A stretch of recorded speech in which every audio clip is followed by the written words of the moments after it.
হরে কৃষ্ণ। ওম নমো ভগবতে বাসুদেবায়। ওম নমো ভগবতে বাসুদেবায়। ওম নমো ভগবতে বাসুদেবায়। শ্রীমদ্ ভাগবত তৃতীয় স্কন্ধ দ্বিতীয় অধ্যায়। ভগবান শ্রীকৃষ্ণের শরণ। শ্লোক 11।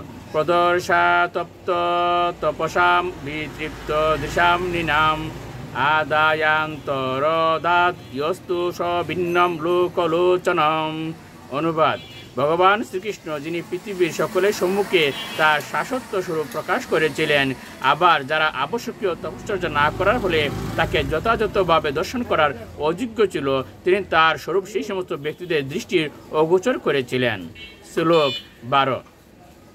যৎমর্ত লীলোপৈকম সয়ুগ মায়া বলম দর্শয়তা গৃহীতম বিস্মাপনম শৈশ্য চ সৌভগর্দেয় পরম পদম ভূষণাঙ্গম। অনুবাদ: ভগবান এই জড়জগতে তার যুগমায়া বলে আবির্ভূত হয়েছেন। তার লীলার উপযোগী তার নিত্য শাশ্বত রূপে তিনি এসেছেন। সেই লীলার সময় এতই মনোরম যে তাতে ঐশ্বর্য মধ্যে গর্বিত সকলের, এমনকি বৈকুণ্ঠাধিপতি ভগবানেরও বিস্ময় উৎপাদন হয়। তাই শ্রীকৃষ্ণের চিন্ময় দেহ সমস্ত ভূষণের ভূষণস্বরূপ। শ্লোক 13। যদ্ধর্ম শুনুর্বত রাজস্বী নিরীক্ষ দৃকশস্তয়নম ত্রিলোকঃ কার্ষণেন চাদেহ গতম বিধাতুরর্বাকসিতৌ কৌশলমিত মন্যত।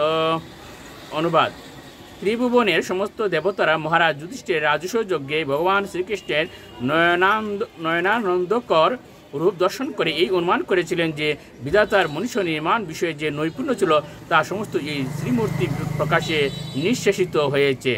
শ্লোক 14। য়ৈষ্যানুরাগ প্লুত আশরাশ লীলাবলুক প্রতিলব্ধমানাহ ব্রজ স্ত্রিয় দৃগবীরনুপবৃত দিয় অবতস্তু কিল কৃত্যশেষাহ।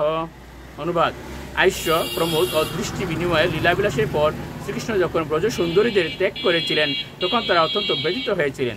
তাদের দর্শনেন্দ্রিয়ের সঙ্গে তাদের চিত্ত শ্রীকৃষ্ণের অনুগামী হয়েছিল এবং তাদের স্ব কার্য সমাপ্ত না হলেও তারা নিশ্চেষ্টের মতো অবস্থান করেছিলেন।